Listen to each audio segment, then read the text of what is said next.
ಮತ್ತು ಅಲ್ಲಿ ಎಲ್ಲ ಪ್ರಮುಖ ಹೇಳಿದ್ದು ಅತ್ಯಂತ ವಿಚಿತ್ರವಾಗಿ ಆ, ಖಂಡನೀಯವಾದ. ಶಿವಮೊಗ್ಗದ ನಗರದಲ್ಲಿ ಮತ್ತು ಶಿವಮೊಗ್ಗ ಜಿಲ್ಲೆಯಲ್ಲಿ ಅತಿಯಾಗಿ ಈ ಕ್ರಿಮಿನಲ್ಸ್, ಜಿಹಾದಿಗಳು, ಕಿಡಿಗೇಡಿಗಳು, ಇಸ್ಲಾಮಿಕ ಈ ದುಷ್ಟ ಬುದ್ಧಿಯ ಕಲಿಸ್ತಾ ಇದ್ದಾರೆ. ಮಹಿಳೆ ಹೇಳ್ತಾಳೆ ಖಮೇನಿ ಮನೆ ಮನೆಯಲ್ಲಿ ಹುಟ್ಟುತ್ತಾರೆ ಅಂತ ಅನ್ನೋದು. ಮನೆ ಮನೆಯಲ್ಲಿ ಈ ರೀತಿಯ ರಾಕ್ಷಸರು ಹುಟ್ಟಿದ್ರೆ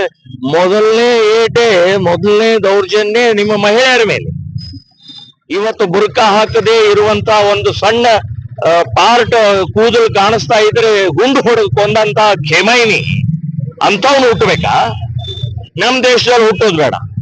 ನೀವು ಎಲ್ಲಿ ಹುಟ್ಟಬೇಕು ಅಂತನ್ನುವಂತ ಆ ದೇಶಕ್ಕೆ ಹೋಗಿ ಅಲ್ಲಿ ಆನಂದವಾಗಿ ಬದುಕಿರ್ಬೇಕಾದ್ರೆ ಬದುಕಕ್ ಸಾಧ್ಯನೇ ಇಲ್ಲ.